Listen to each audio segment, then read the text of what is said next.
Here's a couple of things about me that you may or may not know.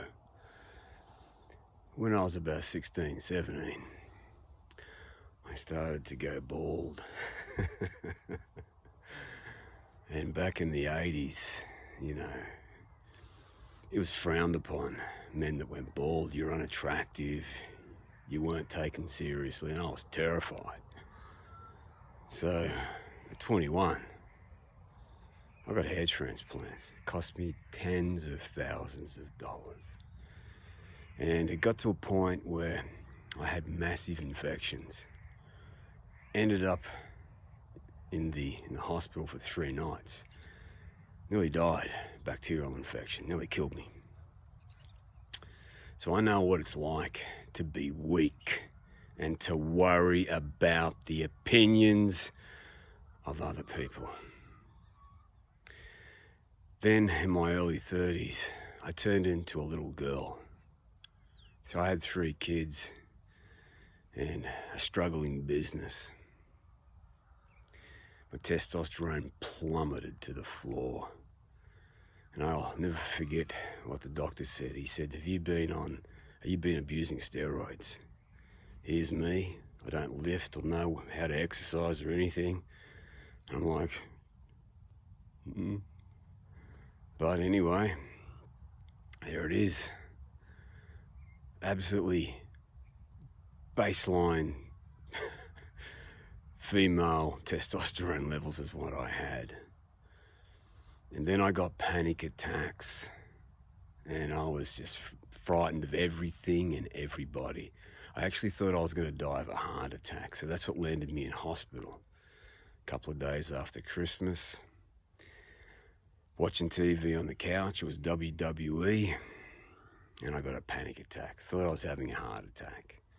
But all that is, as my doctor told me after he did all the blood tests and I didn't have a heart attack, is that it's just ridiculously high stress hormones. My brain tricked me, fooled me into having this big stress hormone attack is what I call it. And for 2 long years after that, my doctor medicated me on drugs where I got fatter, tighter, and dragged my sorry ass out of bed, and my wife kicked me in the ass. She said, Mark, this is ridiculous. You've got to do something about this. So I did. I went to my doctor and I said, listen, I'm still scared that my heart's crap. I need to get this tested. I need to know in my head that my heart is fine. So he sent me to a cardiologist, put me through a stress test and more blood tests, and I'm fine. I'm just a weak little girl with really ridiculously low testosterone levels. So after that point, I got on TRT, and I decided one of 2 things was going to happen. I was either going to reach out to a personal trainer, or I was going to pay the money that I did and go through personal training school and figure this out myself. And that's what I did. But I didn't figure it all out. I got seemingly healthier, and I got to a place where I looked good in a t-shirt, but I had no abs, and I couldn't become a personal trainer. I was just, I would have failed if I went out and tried to be a personal trainer. And my wife, she said to me, listen, Mark, you just don't have the genetics. You know what? She's absolutely right. The way that I was taught as a personal trainer to eat never got me the results that I want. So, me being me, I never give up. I'm a bulldog, I'm a fighter. I always want to find a way. I want to figure it out for myself. So I thought to myself, Mark, who are the leanest people on the planet? Professional bodybuilders. Long story short, I reached out to 3. The first one that I reached out to got me to my first set of abs in just over 6 months. And it was completely different. Completely fucking different than what I was taught when I went through personal training school. So there's my first clue that the system is broken it is shit. And it gets you average results. So you go to your doctor and he says, oh, listen, no, your testosterone's just above where it should be. Like it's like in Australia here about 8 or 250 nanograms per deciliter in the States. No, you're fine. No, you're fine there. It can be all the way up to about 1,000, right? Or 28 or 30 here in Australia. Now, to me, that puts up a very big red flag. That's not fine. That's like getting 50 in a math test and being happy with that. Don't be happy with weak hormones.